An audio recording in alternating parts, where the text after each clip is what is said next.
तो एशिया में सबसे पहली चीज मैंने आपको कल समझाया था कि इसके बॉर्डर को समझना बहुत जरूरी है। तो बॉर्डर आपने समझ लिया था, सभी लोग बता सकते हैं बॉर्डर, है ना। अब नेक्स्ट हम देखते हैं कि एशिया के जो महत्वपूर्ण पर्वत हैं वो पर्वत श्रृंखलाएं और उन पर्वत श्रृंखलाओं की जो महत्वपूर्ण चोटियां हैं, ठीक। तो इसको नोट डाउन करते हुए चलिएगा। अगर हम देखें तो यहाँ पर एक आपको नॉट दिखाई देती है ग्रंथि, इसको हम पामीर की ग्रंथि कहते हैं। क्या कहते हैं? पामीर की ग्रंथि, है ना, ये पामीर ग्रंथि।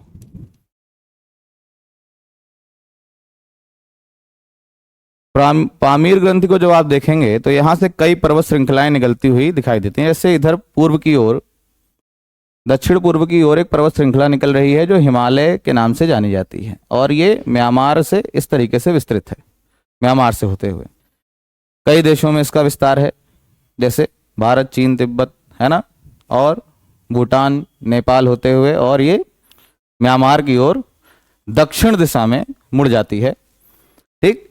और आप जानते हैं कि हिमालय की जो सर्वोच्च चोटी है वो है माउंट एवरेस्ट। ये हिमालय है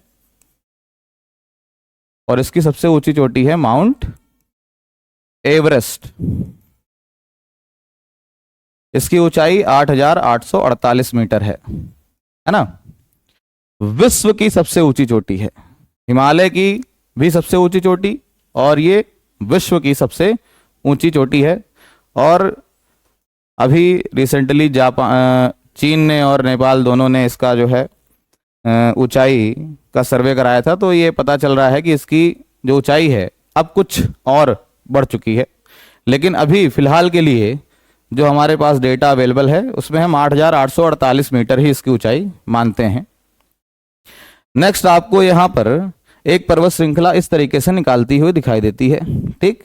ये हिंदकुश पर्वत है। तो क्या कहते हैं? हिंदकुश पर्वत, ठीक, हिंदकुश पर्वत, है ना। हिंदकुश पर्वत हमारे वेदों में, पुराणों में, और साथ साथ कई तरह के ऐतिहासिक स्रोतों में पता चलता है कि हिंदकुश पर्वत तक भारतीय साम्राज्यों का विस्तार रहा है कई कई अलग अलग समयों में। तो हिंदकुश पर्वत की जो सबसे ऊंची चोटी है वो है तिरिचमिर। क्या है? तिरिचमिर, ठीक। कहीं कहीं पर इसको तिरछी मीर भी लिखकर आता है, लेकिन अगर हम इंग्लिश प्रोनाउंसिएशन से इसको देखते हैं तो इसकी स्पेलिंग इस तरह से आएगी, तिरिचमिर। हिंदकुश पर्वत की सबसे ऊंची चोटी है। ऊंचाई इसकी 7,690 के आसपास है, 7,690 मीटर, ठीक। फिर अगर आप तिब्बत और चीन की ओर देखें तो यहां से दो बहुत ही प्रमुख पर्वत श्रृंखलाएं निकलती हैं। पामीर नॉर्थ से ही आपको निकलती हुई प्रतीत होती हैं, और जो कई तरह के चाइनीज नदियों के स्रोत भी हैं। जैसे एक पर्वत श्रृंखला आपकी इधर की तरफ से निकलती है, ये, ठीक, ये पर्वत श्रृंखला, ठीक। ये कुनलुन है। ये क्या है? कुनलुन पर्वत श्रृंखला। कौन सी है? कुनलुन पर्वत श्रृंखला, ठीक, कुनलुन पर्वत श्रृंखला। इसका विस्तार कौन से देश में है? चीन में है। देश की बात करेंगे तो ये एशिया की तो पर्वत श्रृंखला है ही, साथ साथ अगर देश में इसका विस्तार देखा जाए तो इसका विस्तार चीन में है, और कुनलुन पर्वत श्रृंखला चीन में, इसकी जो सबसे ऊंची चोटी है वो है लुईशान। क्या है? लुईशान। याद रखिए, शान वर्ड जो है कई तरह के चाइनीज पर्वत श्रृंखलाओं के साथ लगा है। याद रखिएगा, चीन में हमारे ख्याल से जो शान है, इसे इंग्लिश में तो इसको इस तरीके से लिख देते हैं कभी कभी, या इस तरीके से। तो शान वर्ड हमारे ख्याल से पर्वत श्रृंखला को रिप्रेजेंट करता है चाइनीज भाषा में, ठीक। आप जानते हैं चीन की राष्ट्रीय भाषा क्या है? मंदारिन। क्या है? मंदारिन, ठीक। तो कुनलुन को सिर्फ कुनलुन भी कहीं कहीं लिखा हुआ मिलता है, और कहीं कहीं कुनलुन को कुनलुन शान के नाम से भी जाना जाता है। तो कुनलुन शान आप देख रहे हैं तो हिमालय के ऊपर, हिमालय के उत्तरी भाग में चीन में विस्तृत है, और इसका भी विस्तार अगर आप देखेंगे तो यहीं पामीर ग्रंथि से ही होता है, पामीर ग्रंथ से ही होता है। इसकी सबसे ऊंची चोटी लुई शान है। क्या है? लुई शान। लुई शान की ऊंचाई 7167 मीटर है। लिख लीजिए 7167 मीटर। फिर ऊपर की तरफ यहां पर एक पर्वत श्रृंखला यहीं से ऐसे निकलती हुई दिखाई दे रही है आपको। ठीक, देखिए ये तियान शान है। ये क्या है? Tian Shan. अभी देखिए यहां भी क्या, कौन सा शब्द लगा हुआ है? शान लगा हुआ है ना। ठीक, तो ये कौन सी पर्वत श्रृंखला है? Tian Shan. लिख लीजिए। ठीक, मैप साथ में रखिए। ठीक, मैप को साथ में फिल करते हुए चलेंगे तो ज्यादा आपको समझ में आएगा, अच्छे समझ में आएगा। ठीक, तियान शान पर्वत। ठीक है, तियान शान की जो सबसे ऊंची चोटी है वो विक्टोरिया पीक है। विक्टोरिया पीक कौन सी है? विक्टोरिया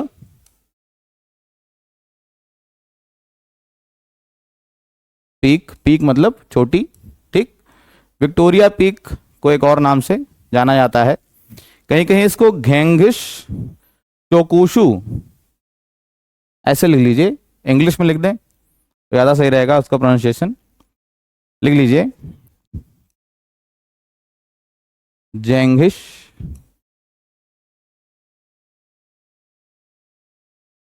चोकुशु। ठीक, विक्टोरिया पीक को ही कहा जाता है ना। जैसे माउंट एवरेस्ट को सागर माथा है ना। हिमालय का विस्तार जो म्यांमार में है अराकान योमा कहते हैं। क्या कहते हैं? Arakan Yoma. हिमालय को क्या कहते हैं म्यांमार में? Arakan Yoma. ऐसे इसी के तुरंत पैरेलल बगल में आप देखते हैं तो एक और पर्वत श्रृंखला है इसी के विस्तृत बिल्कुल समानांतर, पेगु योमा है। ये क्या है? पेगु योमा। ठीक, समझ में आया? तो इसके साथ आप देखते हैं नीचे की ओर, यहां जहां आप देख रहे हैं पाकिस्तान और अफगानिस्तान है, तो यहां पर इस तरीके से सुलेमान पर्वत श्रृंखला है। कौन सी है? सुलेमान पहाड़। ठीक, इसको कहीं कहीं कोहे सुलेमान भी कह देते हैं। क्या कह देते हैं? कोहे सुलेमान। इस तरीके से देख लीजिए इस यहां पर। ठीक, सुलेमान लिख लीजिए, सुलेमान, या कहीं कहीं इसको कोहे सुलेमान भी कहते हैं। ठीक, जारगुन, जारगुन। ठीक, इसकी सबसे ऊंची चोटी है। ठीक, जारगुन कोहे सुलेमान की सबसे ऊंची चोटी है, जारगुन। ठीक, इसकी ऊंचाई 3578 मीटर है। 3578 मीटर जारगुन। ठीक है, तो आप देख रहे हैं कितनी पर्वत श्रृंखलाएं आपको पामीर नॉट से निकलती हुई दिख रही हैं। एक बार फिर से हम रिवाइज कर लेते हैं, याद रहेगा आपको। आप देखेंगे तो यहां पामीर नॉट है इस वाले पार्ट पर। ठीक, और पामीर को विश्व की छत भी कहते हैं, याद रखिएगा। अगर हम कौन सी पर्वत श्रृंखला है जो विश्व की छत के नाम से प्रसिद्ध है तो पामीर, और कौन सा पठार है जो विश्व की छत के नाम से फेमस है, प्रसिद्ध है, तो यहीं पर आपको ये वाला पार्ट जो दिख रहा है ये तिब्बत का पठार है। ये क्या है? तिब्बत का पठार। तो इसको भी हम विश्व की छत कहते हैं। क्या कहते हैं? विश्व की छत। देखिए पर्वत, पहाड़ और पठार एवं मैदान है ना। अगर हम इन चीजों को समझें तो इसको इस तरीके से समझ सकते हैं कि इनकी ऊंचाई और इनका जो सबसे ऊपरी हिस्सा है ना, इनका जो पीक पॉइंट है उसकी बनावट के आधार पर इनको वर्गीकृत किया गया है। अगर हम देखें तो नॉर्मली जो 2000 मीटर से ऊंचाई पर स्थित वाले भूभाग हैं और जिनका जो ऊपर का सबसे सर्वोच्च बिंदु है वो नुकीला है, वो कैसा है? नुकीला है, तो उनको हम पर्वत कहते हैं। क्या कहते हैं? पर्वत। इसको इस तरीके से समझिए, है ना। जैसे हम कहें कि एक श्रृंखला इस तरीके से है, एक ये कोई भूभाग है और इसकी ऊंचाई 2000 मीटर से ज्यादा है, 2000 मीटर से ज्यादा है, और ऊपर का जो ये है भाग ये आपको नुकीला दिखाई देता है ना। तो इसको हम क्या कहेंगे? पर्वत। ये क्या है? पर्वत। और अगर इससे कोई ऐसे ही आकार में बना हुआ भूभाग है लेकिन उसकी ऊंचाई उससे कम है, क्या है? 2000 मीटर से कम है, लेकिन भूभाग आपको एक ही जैसा दिखाई देता है, चोटी भी ऐसे ही दिखाई देती है, तो ये पहाड़ कहलाते हैं, पहाड़ियां, हिल्स, है ना, पहाड़। इन दोनों के बीच में जो ये वाला भाग आपको मिलता है, ये वाला भाग, ठीक, इसको हम घाटी कहते हैं। क्या कहते हैं? घाटी। याद रखिएगा, दो पर्वतों या दो पर्वत श्रेणियों के बीच का जो भाग है, निचला भाग, फुट हिल्स, उनको हम घाटियां कहते हैं। क्या कहते हैं? घाटियां। बहुत सारी प्रसिद्ध घाटियां हैं आपके यहाँ, जैसे कुल्लू मनाली है, देहरादून है, ठीक, कश्मीर घाटी है ना। तो कश्मीर घाटी बहुत ही ज्यादा प्रसिद्ध है, आप जानते हैं, कश्मीर घाटी, ठीक। और अगर हम देखें तो ऐसा ही अगर कोई एक भूभाग है जो इस तरीके से विस्तृत है, ऐसे आप देख रहे हैं, लेकिन ऊंचाई भी उसकी कम है और साथ साथ उसका जो ऊपरी भाग है वह समतल है। वह क्या है? समतल है, मतलब टेबल टॉप है। कैसा है? टेबल टॉप है। तो ऐसे भूभाग को हम पठार कहेंगे। क्या कहेंगे? पठार। इंग्लिश में प्लेट्यू कहते हैं। क्या कहते हैं? प्लेट्यू, ठीक।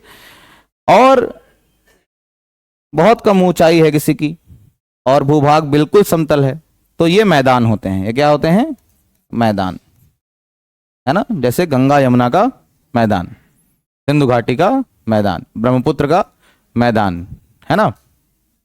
तो इसको याद रखिएगा। बहुत सारे पठार हैं आपके भारत में भी, मालवा का पठार, धारवाड़ का पठार, ठीक, डेक्कन का पठार, छोटा नागपुर का पठार, है ना। तो जो तिब्बत का पठार है ये विश्व की छत कहलाता है। ये क्या कहलाता है?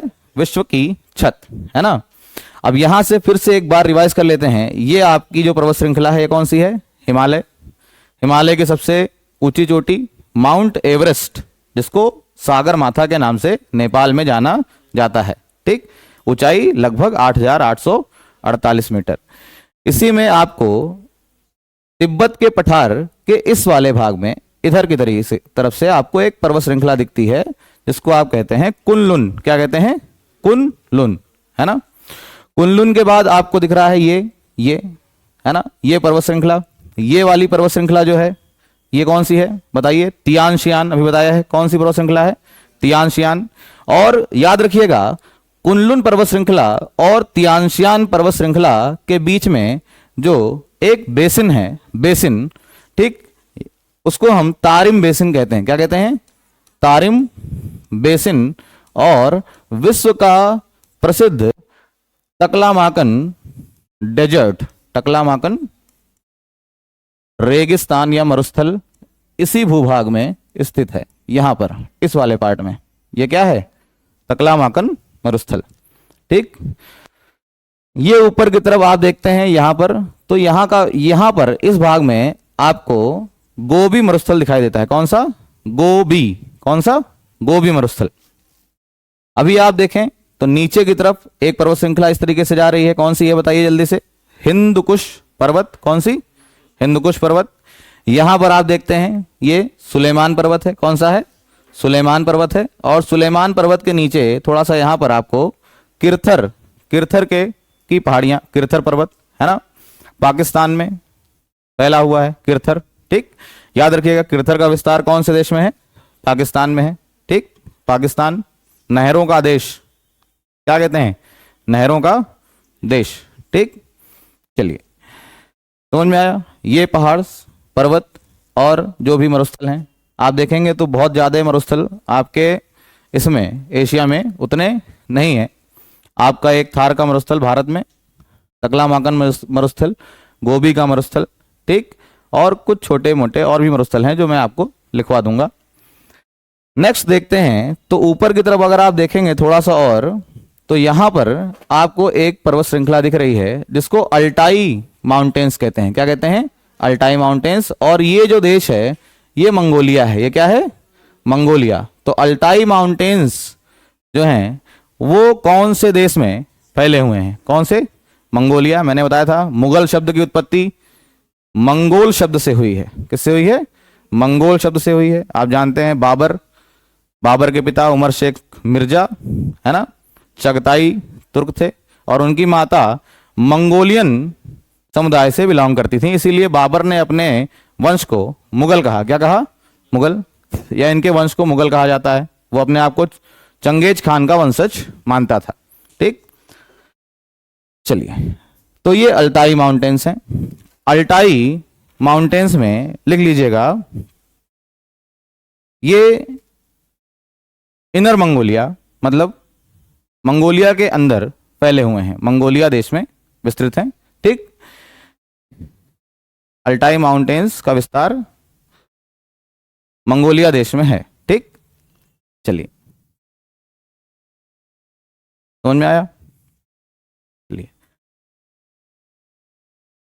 इसके अलावा और भी कुछ हैं, जैसे एक यहां पर है माउंटेन, देखिए ये यहां पर, यहां आप देखते हैं ये ग्रेट खिंगैन माउंटेन है। कौन सा है? ग्रेट खिंगैन माउंटेन, चाइना में है।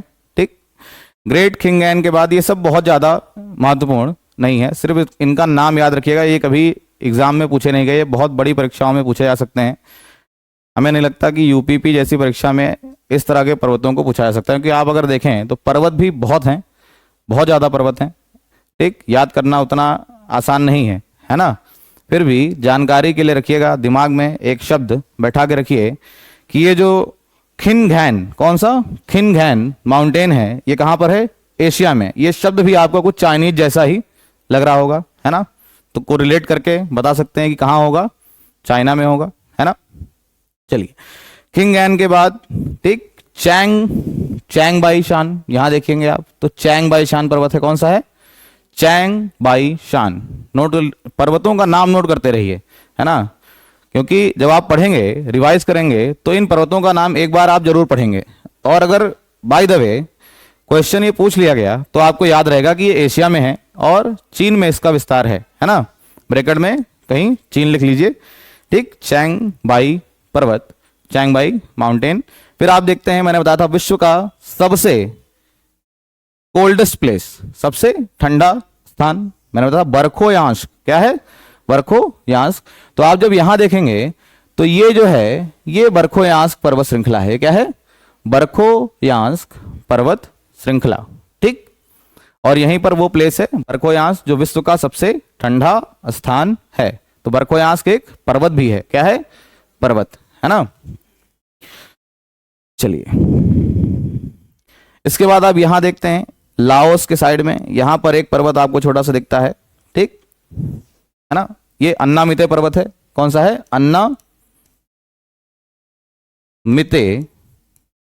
अन्नामिते पर्वत। कौन सा है? अन्नामिते पर्वत। ठीक, अन्नामिते पर्वत श्रृंखला। ठीक, फिर एक यहां लिख लीजिएगा इस तरीके से, एक पर्वत है, इंपॉर्टेंट है, ये वाला पर्वत इंपॉर्टेंट है, पूछा गया है, पूछा जा सकता है, मुझे लगता है पूछा जाना चाहिए, क्योंकि ये चीन के बहुत ही प्रसिद्ध स्थानों के पास है। जैसे वुहान, अभी एक बहुत ज़्यादा फेमस था शहर, बहुत ज़्यादा आरोप लगाए गए कोविड के लिए, है ना, वुहान, है ना। तो यहाँ पर एक पर्वत है हुआनशांग। कौन सा है? हुआनशांग, लिख लीजिए, हुआनशांग, हुआनशांग पर्वत, हुआनशांग पर्वत, है ना। ठीक, हुआनशांग पर्वत। चलिए, अब आप अरब की तरफ आए तो अरब में जब आप देखेंगे तो अरब में भी कुछ महत्वपूर्ण पर्वत श्रृंखलाएं हैं। जैसे ये आपका अरब प्रायद्वीप है। ये क्या है? अरब प्रायद्वीप। मैंने बताया विश्व का सबसे बड़ा प्रायद्वीप अरब प्रायद्वीप है। कौन सा है? अरब प्रायद्वीप। विश्व का सबसे बड़ा प्रायद्वीप कौन सा है? अरब प्रायद्वीप, जिसमें आप देखते हैं तो नीचे की तरफ अगर आप देखेंगे तो इस प्रायद्वीप में ये अरब सागर से इस तरफ से लाल सागर से इस तरफ से गिरा हुआ है, ठीक। अरब सागर नीचे है और ये लाल सागर है ना। और इन दोनों क्षेत्रों में दो खाड़ियां हैं, है ना। कौन सी खाड़ियां हैं, ठीक। आप देखते हैं तो एक फारस की खाड़ी है और एक ओमान की खाड़ी है, फारस की और ओमान की खाड़ी। ये आपकी फारस की खाड़ी है, क्या है, फारस की खाड़ी, याद रखिएगा। ईरान और सऊदी अरेबिया के बीच में कौन सी खाड़ी है, फारस की खाड़ी। और यहां पर ओमान के पास देखते हैं तो ये वाली जो खाड़ी है इसको हम ओमान की खाड़ी कहते हैं। क्या कहते हैं, ओमान की खाड़ी। तो ओमान के साथ ओमान की खाड़ी तो वैसे ही याद रह जाएगा, है ना, कि ओमान देश के ही तटीय भाग में होगा, है ना, ओमान की खाड़ी। अब पर्वतों की बात करते हैं। तो यहां पर जब ऊपर की तरफ आप देखेंगे तो कौन सा पर्वत आपको दिखाई देगा। कभी नाम सुना होगा आपने, हो सकता है मुस्लिम कम्युनिटी के बच्चे जानते होंगे, क्योंकि ये प्लेसेस इस्लाम धर्म के लिए बहुत ही ज़्यादा महत्वपूर्ण हैं, क्योंकि इनके जो प्रसिद्ध तीर्थ स्थान हैं जैसे मक्का, मदीना, करबला, है ना, ये सारे इन्हीं क्षेत्रों में विस्तृत हैं। जैसे आप देखते हैं इराक, प्रसिद्ध करबला का मैदान कहाँ पर है, इराक में है। आप जानते हैं करबला, जो अली के पुत्र थे हुसैन, हुसैन की डेथ कहाँ हुई थी, करबला के युद्ध में, जिसकी याद में मुहर्रम मनाया जाता है ना। और सऊदी अरेबिया में आप देखते हैं मक्का और मदीना, विश्व के इस्लाम धर्म के सबसे प्रसिद्ध तीर्थ स्थल इन्हीं क्षेत्रों में है। सऊदी अरब में दो तीर्थ स्थल, मक्का और मदीना। और इराक में एक प्रसिद्ध स्थान है इनके धर्म से जुड़ा हुआ, करबला का मैदान, ठीक, वो करबला का मैदान जहां पर युद्ध हुआ था किसी समय में, ठीक है। चलिए अब देखते हैं इसमें कुछ पर्वत श्रृंखलाएं जो महत्वपूर्ण हैं। तो अगर सबसे ऊपर की तरफ आप देखें, इसके उत्तरी पश्चिमी छोर पर आपको हिजाज पर्वत दिखता है। कौन सा, हिजाज। ये जो पर्वत है ये कौन सा पर्वत है, हिजाज पर्वत है। लिख लीजिए कौन सा है, हिजाज। इनका नाम याद रखिएगा बस, हिजाज। कौन सा है, हिजाज पर्वत। हिजाज के नीचे दक्षिण की ओर जब आप देखेंगे तो असीर पर्वत है। क्या है, असीर। ये हिजाज का ही विस्तार है, इसको कहते हैं हम असीर पर्वत। कौन सा, असीर पर्वत, ठीक। फिर यमन के पास जो देखते हैं यहां पर ये शरावत पर्वत है। क्या है, शरावत, शरावत पर्वत, है ना। हिजाज, असीर और शरावत। और एक और है, याद बहुत आसानी से हो जाएगा आपको। यहां पर ओमान के पास आप देखते हैं तो तटीय क्षेत्र से थोड़ा सा दूर आपका यहां ये हजार पर्वत है। ये क्या है, हजार, हाँ, हजार पर्वत। कौन सा है, हजार पर्वत, ठीक। तो इन चार पर्वतों का नाम बिल्कुल याद कर लीजिए। ये अरब प्रायद्वीप में है। कहां पर है, अरब प्रायद्वीप। कौन कौन से, तो याद रखिएगा, हिजाज पर्वत, हिजाज पर्वत, ठीक। आपको ऊपर की तरफ दिखाई देगा सऊदी अरेबिया के पास, लाल सागर से पूर्व की ओर, लाल सागर से पूर्व की ओर। तो ये हिजाज पर्वत है। हिजाज पर्वत के नीचे अगर आप देखें दक्षिण की ओर असीर पर्वत, और फिर नीचे यमन और ओमान के पास यहां पर आपका शरावत पर्वत है। और ओमान के पास इधर आपका पूर्व में, ठीक, ओमान की खाड़ी के पास हजार पर्वत है। कौन सा है, हजार पर्वत, ठीक।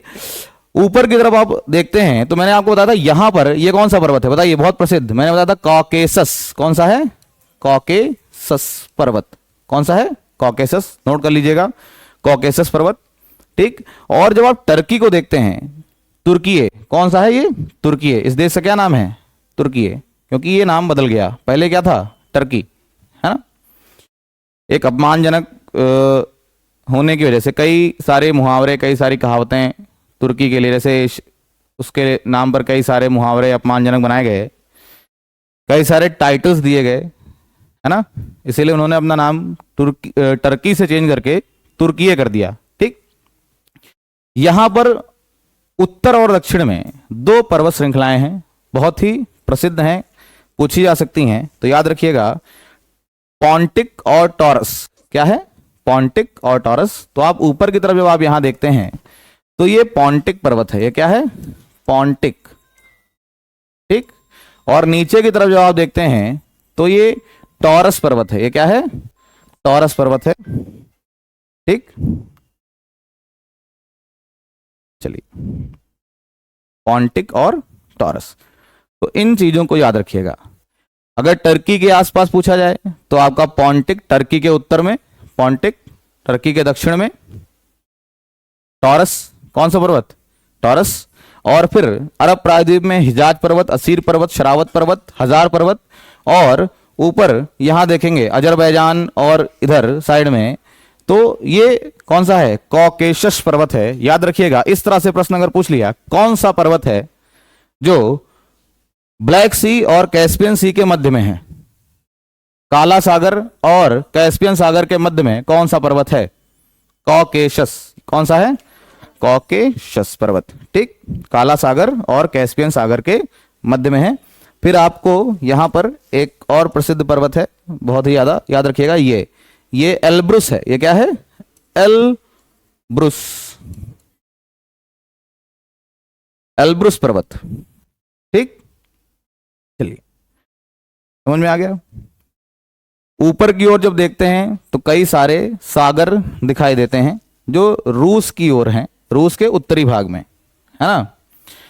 रूस के उत्तरी भाग में पर्वतों में इससे ज्यादा पर्वत आपके लिए एशिया में महत्वपूर्ण नहीं है। प्रश्न की दृष्टि से हमारे ख्याल से इससे ज्यादा प्रश्न नहीं बन सकते। अगर आप यूपीपी ऐसे एग्जाम के लिए तैयारी कर रहे हैं तो इन पर्वतों को याद रखिएगा।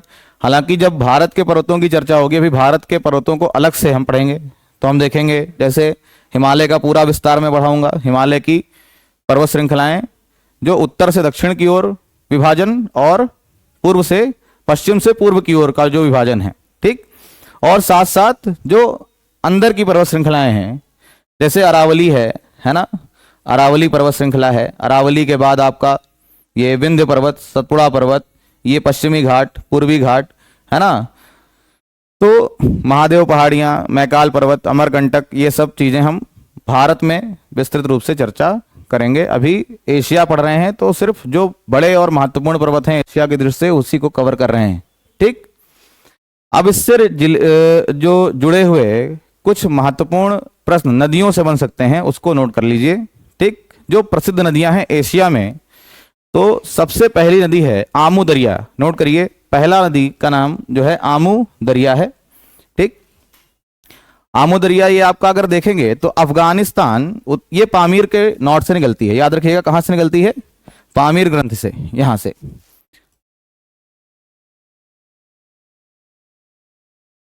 देखिए यहां से, है ना? और ये अफगानिस्तान, तजाकिस्तान, तुर्कमेनिस्तान, उज्बेकिस्तान देशों में बहती है। अफगानिस्तान, ठीक, तजाकिस्तान, तुर्कमेनिस्तान, इन देशों में बहती है और इसका नाम है आमू दरिया। आमू दरिया। देखिए, दरिया के नाम से दो नदियां हैं, एक आमू दरिया और एक सर दरिया। कौन सी? सर दरिया को कहेंगे सिर दरिया भी कह देते हैं। क्या कहते हैं? सिर दरिया। याद रखिएगा, है वो दोनों एक ही, सर दरिया लिखा हो या सीर दरिया लिखा हो। ठीक। तो आमू दरिया, ये इसका उद्गम कहां है? तो याद रखिएगा, ये कहां पर है इसका उद्गम? ये पामीर की नॉर्थ से निकलती है, पामीर ग्रंथ से। ठीक। और कौन कौन से देशों में बहती है? अफगानिस्तान, तजाकिस्तान, और सॉरी हाँ, अफगानिस्तान, तजाकिस्तान, उज्बेकिस्तान और तुर्कमेनिस्तान। ठीक है ना? उज्बेकिस्तान में वो प्रसिद्ध ऐतिहासिक स्थान है समरकंद। ठीक। अभी रिसेंटली जो विश्व का एक प्रश्न मैं देता हूं होमवर्क के लिए, पता करके आइएगा, आपके करंट अफेयर की दृष्टि से बहुत महत्वपूर्ण है। विश्व का सबसे अच्छा पर्यटन गांव किसे घोषित किया गया है? गांव, विश्व का सबसे अच्छा पर्यटन गांव किसे घोषित किया गया है? मैं हिंट दे सकता हूं, गुजरात का गांव है, कच्छ के रण के पास स्थित है। ठीक। और इसके लिए जो एक मीटिंग हुई थी अभी रिसेंटली, है ना, यूएन की एक यूएन का ही एक भाग है पर्यटन से जुड़ा हुआ, तो उज्बेकिस्तान के समरकंद में ही हुई थी ये मीटिंग। कहाँ हुई थी? ये 2023 के करंट अफेयर का क्वेश्चन है जो आपके यूपीपी के लिए बहुत इंपॉर्टेंट है, याद रखिएगा। भारत का एक गांव जो विश्व का पर्यटन के दृष्टि से सबसे अच्छा गांव घोषित किया गया है ना। चलिए, आमू दरिया के बाद सीर दरिया है, लिख लीजिए सीर दरिया। ठीक, सीर दरिया। सीर दरिया भी आपका इसी दिशा में, ये नदी भी इसी दिशा में बहती है, इसका भी अच्छा याद रखिएगा। ये जो आमू दरिया है, इसका मुहाना अरल सागर में है। ये कहां पर है, ये कहां पर जाकर गिरती है, अरल सागर में। ये यहां नहीं पहुंच रही है, ठीक, ऊपर देख रहे हैं तो बहुत लंबा स्थान है, ये पूरा भूभाग है, ठीक। तो ये इस तरीके से क्रॉस करके ऊपर नहीं जा रही है, ये यहीं जो एक छोटी सी झील है आपकी अरल सागर में ही जाकर गिर जाती है। कौन सी नदी, पामीर, ये भी पामीर से ही निकलती है, ठीक। ये कजाकिस्तान, किर्गिस्तान, तजाकिस्तान और उज्बेकिस्तान देशों में बहती है। कजाकिस्तान, किर्गिस्तान, उज्बेकिस्तान और तजाकिस्तान, ठीक। तो ये आमू और सीर दरिया ये हैं लगभग हमारे ख्याल से एक ही, क्योंकि ये मिल जाती हैं। क्या कर जाती हैं, मिल जाती हैं, ठीक। फिर आप देखते हैं एक नदी है, लिखिए टिग्रिस एवं यूफ्रेट्स नदी। ये बहुत इंपॉर्टेंट है, टिग्रिस एवं यूफ्रेट्स नदी, लिख लीजिए टिग्रिस एवं यूफ्रेट्स नदी। मैं इसका जो महत्व है ये मैं आपको बताता हूं कि इसका महत्व क्यों है, लिख दें। चलिए लिख लीजिए, पहली नदी का नाम है टिग्रिस, ब्रैकेट में लिखिएगा दजला। कौन सी नदी, दजला। और यूफ्रेट्स, अगर आप में से किसी ने इतिहास की पढ़ाई की होगी तो इन दो नदियों का नाम हो सकता है आपने पढ़ा हो, दजला और फरात, टिग्रिस और यूफ्रेट्स रिवर, है ना, दजला और फरात नदियां। ये तुर्की, इराक और सीरिया, याद रखिएगा कौन से 3 देशों में है, तुर्की, इराक और सीरिया, ठीक। और इन दोनों नदियों के बीच में अगर हम देखें तो इन दोनों नदियों के बीच में एक विश्व की बहुत ही प्राचीन सभ्यता विकसित हुई। मिस्र की सभ्यता नील नदी के किनारे विकसित हुई थी। यह मेसोपोटामिया की सभ्यता है। कौन सभ्यता है, याद रखिएगा, यहां पर कौन सभ्यता विकसित हुई थी, मेसोपोटामिया की सभ्यता। कौन सी 2 नदियों के मुहाने पर या कौन सी 2 नदियों के बेसिन में विकसित हुई, याद रखिए मेसोपोटामिया की सभ्यता। कौन से 3 देशों में इन नदियों का विस्तार है, बताइए, तुर्की, इराक और सीरिया, तुर्की, इराक और सीरिया। इनका उद्गम लिख लीजिएगा, इन दोनों नदियों का उद्गम टॉरस पर्वत से होता है। मैंने बताया था आपको कि यहां कौन सा पर्वत है, टॉरस पर्वत। तो इन दोनों नदियों का उद्गम मतलब वो स्थान जहां से वो नदियां निकलती हैं, है ना। जैसे गंगा का उद्गम गंगोत्री ग्लेशियर से होता है ना। ब्रह्मपुत्र का उद्गम चेमयांगडुंग ग्लेशियर से, कैलाश मानसरोवर के पास, ठीक। सिंध जो नदी है, सिंधु नदी, इंडस तिनकाबाब ग्लेशियर, है ना। तो ये उद्गम स्थान है। जैसे याद रखना है आपको, अक्सर पूछ लेता है कि कौन सी नदी का उद्गम कहाँ है ना, या उस नदी का मुहाना कहाँ है। अगर मुहाना पूछ रहा है तो मुहाना का मतलब कि वो उसका बिल्कुल एंड पॉइंट पूछ रहा है कि वो नदी कहां पर जाकर गिर रही है ना। अब बहुत सारी नदियां हैं जो सागरों तक पहुंच जाती हैं, है ना, लेकिन कुछ ऐसी नदियां हैं जो सागरों तक पहुंचने से पहले किसी झील में या कहीं मरुस्थल में विलुप्त हो जाती हैं। जैसे आपके भारत में एक ऐसी नदी है जो सागरों तक नहीं पहुंच पाती है, और आपके भारतीय मरुस्थलीय भूभाग की बहुत प्रसिद्ध नदी है लूनी नदी। कौन सी, लूनी, है ना। कच्छ के रण में आकर ये विलुप्त हो जाती है। वो दलदला भाग जो है, दलदला क्षेत्र है, दलदली भूभाग का क्षेत्र है, तो वहां पर वो नदी विलुप्त हो जाती है, मतलब आपका अरब सागर तक ये नहीं पहुंचती है। तो ऐसे ही जो ये नदी है, अभी मैंने आपको बताया था आमू दरिया और सरदरिया, इनका मुहाना कहाँ है? ये अरल सागर में जाकर मिल जाती हैं। कहां पर? अरल सागर में।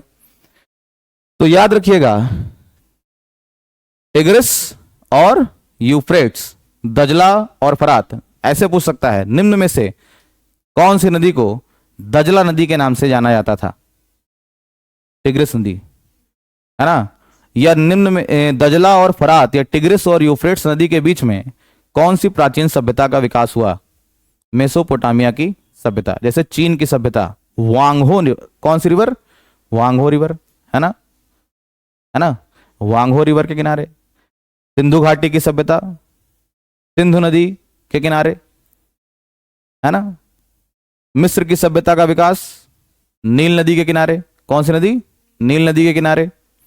ठीक, चलिए नेक्स्ट, येलो रिवर लिखिए, वांगहो रिवर। कौन सी? येलो, जिसको आप वांगहो रिवर भी कहते हैं। ठीक, येलो रिवर। येलो रिवर या वांगहो, इस तरह से लिख लीजिए, येलो रिवर, येलो रिवर। कभी कभी इसको येलो नदी भी कह सकते हैं, हिंदी में भी इस तरह से लिख के पूछ सकता है, येलो नदी या वांगहो, वांग हो नदी। ठीक, येलो नदी या वांगहो नदी। इसका उद्गम यही है, आप देख रहे हैं ना, मैंने बताया था ये कुनलुन पर्वत श्रृंखला है। ये क्या है? कुनलुन। कौन सा? कुनलुन। और कुनलुन पर्वत से निकलती है कौन सी नदी? येलो नदी। लिख लीजिए, येलो नदी। ठीक, कुनलुन पर्वत, अभी बताया था ना, कुनलुन पर्वत से। कौन सा पर्वत है ये? कुनलुन पर्वत। ठीक, वांगहो नदी या येलो नदी यहां से निकलती है और इसको चीन का शोक कहा जाता है। याद रखिएगा, इससे इंपॉर्टेंट क्वेश्चन है, चीन का शोक। जैसे बिहार का शोक कोसी नदी, बंगाल का शोक दामोदर नदी। कौन सी नदी? दामोदर नदी। दामोदर नदी को कहां का शोक कहते हैं? बंगाल का शोक। और दामोदर नदी को जैविक मरुस्थल भी कहा जाता है। क्या कहा जाता है? जैविक मरुस्थल, क्योंकि अगर आप देखेंगे तो छोटा नागपुर पठार के आसपास इसका विस्तार है। अधिकतर जितने भी कोयला, लौह इस्पात और इस तरह के उद्योग हैं, इनके बड़े बड़े उद्योग धंधे जो इस नदी के किनारे हैं, इनसे इन नदियों में, खासकर दामोदर नदी में इतना ज़्यादा प्रदूषण हो गया है, नदी का पानी इतना पॉइजनस हो चुका है कि इस नदी में जो एक्वाटिक एनिमल्स और प्लांट्स हैं, जैसे जलीय जीव जंतु और वनस्पतियां, ये अब बिल्कुल मृत प्राय हो चुके हैं। यहाँ पर जलीय जीव जंतु और वनस्पतियां बिल्कुल ना के बराबर पाई जाती हैं। देखिए, मरुस्थल एक ऐसा, जैसे हम मरुस्थल को किस तरीके से डिफाइन करते हैं, है ना? एक मरुस्थल को क्या कह सकते हैं कि कौन सा प्लेस एक मरुस्थल है? तो आप देखिए कि हर वो स्थान जहां पर वार्षिक वर्षा जो है वो 20 सेंटीमीटर से कम होती है, 20 सेंटीमीटर से कम होती है, और वहां पर पेड़ पौधे वनस्पतियां बहुत ही अल्प मात्रा में पाए जाते हैं, बहुत ही अल्प मात्रा में पाए जाते हैं। तो ऐसे किसी भी स्थान को हम मरुस्थल कह सकते हैं। क्या कह सकते हैं? मरुस्थल। यहां पर कांटेदार पेड़ पौधे ज्यादा पाए जाते हैं, जैसे कैक्टस, कैक्टस वाले पौधे, नागफनी, है ना? तो ये मैं जब आपको नेचुरल वेजिटेशन बताऊंगा, प्राकृतिक वनस्पतियां किस तरीके से हैं, भारत में कैसे कैसे वन पाए जाते हैं, कौन कौन से स्थान पर हैं, है ना, तो वहां पर आपको इसको बहुत अच्छे से समझाएंगे। अभी आप नदियों को देखिए, तो येलो रिवर, वांगहो नदी, और इसको हम चीन का शोक कहते हैं। ठीक, नेक्स्ट लिख लीजिए, बहुत ही इंपॉर्टेंट है, यांग तीसी क्यांग, यांग तीसी क्यांग। ठीक, ये मैंने कल भी आपको बताया था कि यांग तीसी क्यांग, ये जो नदी है ये एशिया की सबसे लंबी नदी है, एशिया की सबसे लंबी नदी है। लिख लीजिए, इसका जो मुहाना है, मतलब ये कहां जाकर गिरती है, तो ये चीन के सागर में जाकर गिरती है। कहां पर? चीन के सागर में गिरती है। ठीक, जो चाइना का एक बहुत ही प्रसिद्ध शहर है, कौन सा है? शंघाई, नाम सुना है आपने? शंघाई। कौन से, इसी नदी के तट पर स्थित है, लिख लीजिए। चाइना का प्रसिद्ध शहर, ठीक, शंघाई और वुहान, वुहान वही याद करिए कोविड-19 में बहुत फेमस हुआ था, ठीक, यांग त्सी क्यांग नदी के किनारे ही स्थित हैं। वुहान, वुहान और शंघाई। अब बताइए चीन की राजधानी क्या है, जल्दी से बताइए।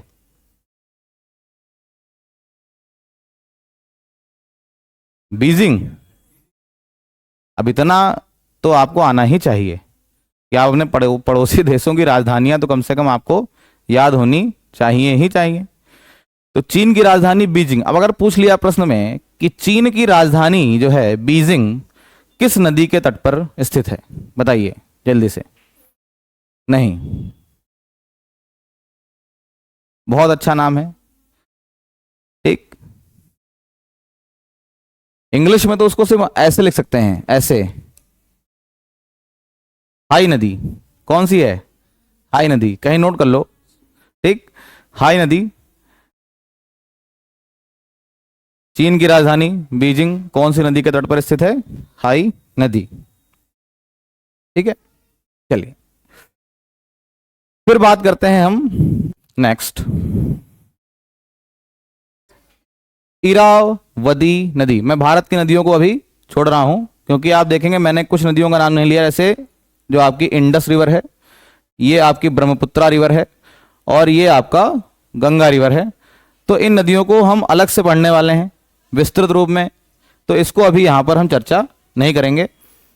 एक नदी है इरावती नदी, लिख लीजिए। कौन सी नदी, इरावती नदी। कहीं कहीं इरावती लिखा होता है और कहीं पर इरावदी भी लिखा होता है, तो इसमें कंफ्यूज मत होना, ये दोनों ही नदियां एक ही हैं, इरावती या इरावदी, ठीक। ये अंडमान सागर में गिरती हैं। कहाँ गिरती हैं, अंडमान सागर में, और म्यांमार में बहती हैं। कौन से देश में, आप देखेंगे तो इस तरीके से ये कौन सी नदी है, इरावती नदी। कौन सी, इरावती नदी।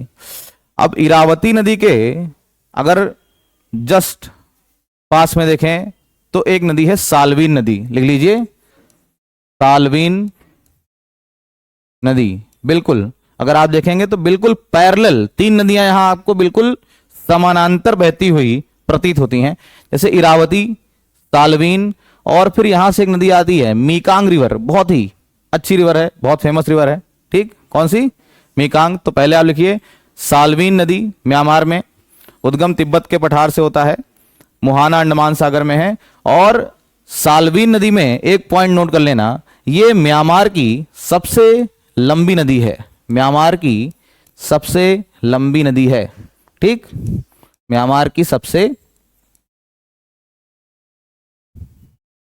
लंबी नदी है साल्वीन, ठीक। नेक्स्ट मेकांग रिवर, मैंने अभी बताया कौन सी नदी, मेकांग नदी। तो ये मेकांग रिवर है ना, मेकांग नदी कई देशों से होकर बहती है, तो लिख लीजिए मेकांग नदी चीन, थाईलैंड, चीन, थाईलैंड, क्योंकि तिब्बत के पठार से निकलती है तो ऑब्वियसली चीन में जरूर बहती होगी, है ना। तो चीन, थाईलैंड, लाओस, कंबोडिया और वियतनाम, चीन, थाईलैंड, लाओस, कंबोडिया और वियतनाम, इस तरीके से आप देखेंगे, ये चीन, फिर थाईलैंड, फिर लाओस, ये आपका लाओस है छोटा सा, ये नीचे थाईलैंड है, ये कंबोडिया है और ये वियतनाम है यहां पर, है ना, छोटा सा देश वियतनाम, वियतनाम, चीन, थाईलैंड, लाओस, कंबोडिया और वियतनाम।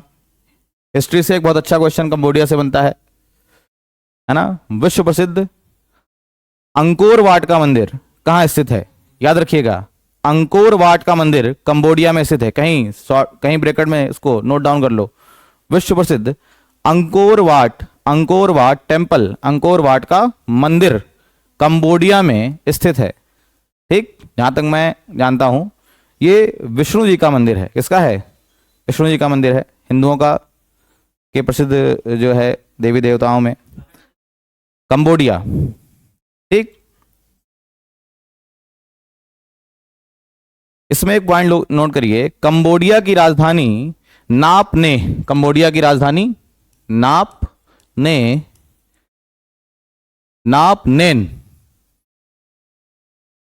कहाँ की राजधानी है? ये कंबोडिया की। ये मीकांग नदी के तट पर स्थित है। कहाँ है? मीकांग नदी के तट पर स्थित है। और जैसे मैंने एक नदी आपको बताई थी, कौन सी नदी? जो दक्षिणी अमेरिका महाद्वीप में बहती है, बहुत ही प्रसिद्ध है, अमेजन। कौन सी? अमेजन, याद करिए। तो मैंने आपको बताया था अमेजन नदी के किनारे अमेजन के रेन फॉरेस्ट पाए जाते हैं, वर्षा वन पाए जाते हैं। ठीक, जो विश्व में सर्वाधिक जैव विविधता वाला स्थान है, विश्व में सर्वाधिक जैव विविधता वाला स्थान है। याद रखिए, जैव विविधता हम कैसे समझते हैं? बायोडाइवर्सिटी। इसे अगर हम देखें तो पूरे विश्व में जितने भी जीव जंतु और वनस्पतियां हैं, उनकी जितनी प्रजातियां किसी क्षेत्र में पाई जाती हैं, उसको जैव विविधता कहते हैं। क्या कहते हैं? जैव विविधता। याद रखिएगा, दो वर्ड आते हैं। अगर आपने बायोलॉजी में या हो सकता है बॉटनी वगैरह अगर आपने पढ़ा हो तो उसमें पढ़ाया गया होगा, या अगर जियोग्राफी भी आपने पढ़ी है एनसीईआरटी की, तो उसमें आता है फ्लोरा और फाउना। नोट कर लेना, फ्लोरा एंड फाउना। फ्लोरा को कहते हैं हम वनस्पतियां। ठीक, किसी एक निश्चित स्थान पर एक निश्चित समय में विकसित हुई जितनी वनस्पतियां हैं वो फ्लोरा कहलाती हैं। क्या कहलाती हैं? फ्लोरा। और अगर हम कहें किसी एक पर्टिकुलर प्लेस में जितने तरह के जीव जंतु और उनकी प्रजातियां पाई जाती हैं, वो फाउना है। वो क्या है? फाउना, जीव जंतु। ठीक, जैसे हम भारत की ही बात करें तो भारत में जीवों के लगभग 90,000 प्रजातियां पाई जाती हैं। 90,000 प्रजातियां पाई जाती हैं भारत में। जीव जंतुओं की 90,000 प्रजातियां पाई जाती हैं, है ना। सिर्फ फूलों की बात करें तो भारत में लगभग 2,000 अलग अलग तरह के पुष्प पाए जाते हैं। 2,000। कई हजार तरह की मछलियां, कई हजार तरह के पेड़ पौधे, उनकी प्रजातियां, है ना। चलिए, तो फ्लोरा और फाउना अगर कहीं पर बहुत ही अलग अलग प्रजातियों में हैं, तो जितनी ज्यादा संख्या में होंगे उतना ही ज्यादा वो स्थान जैव विविधता वाला क्षेत्र कहा जाएगा। तो अगर हम देखें तो सर्वाधिक जैव विविधता कहां है? अमेजन नदी पर है। कहां पर है? अमेजन नदी के आसपास, अमेजन नदी के आसपास वाले क्षेत्रों